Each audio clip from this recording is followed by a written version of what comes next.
Day 8 ng ating Project Tatay, Body Transformation using 2 dumbbells at home. So 1 week na simula nag-umpisa tayo, so update lang natin yung timbang natin. So ngayon is 86 na lang tayo, galing tayong 88. So 2 kilos yung nawala sa atin sa 1 week na pag-workout natin. And aggressive diet.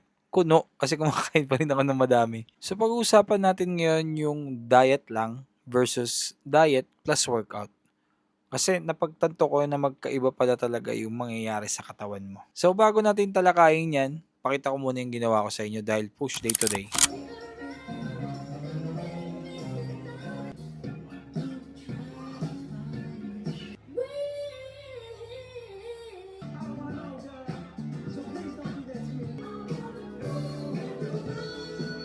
So napansin ko lang pagka-diet yung ginagawa mo kasi bago natin 'tong umpisahan 'tong project tatay natin na 'to is diet lang yung ginagawa ko. So napansin ko lang is sa 86 kilo ko hindi siya gano'n kaganda compare dun sa 86 kilo ko before na nagda-diet ako and workout and very strict ako sa diet nun. At ito yung picture nun. O 'di ba kung mapapansin niyo mas maganda yung katawan ko nun, yung hubog ko nun ng katawan ko hindi katulad ngayon na medyo may taba-taba pa ako sa 86 ko. So, feeling ko payat ako tignan kasi muscle yun nandun compare dito ngayon is taba pa. So, yun yung pinagkaiba niya, guys.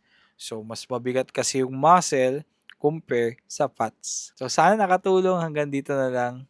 Hit that plus button kasi I'll share every workout, mistake, and lesson I learned. And remember, be 1% better than yesterday.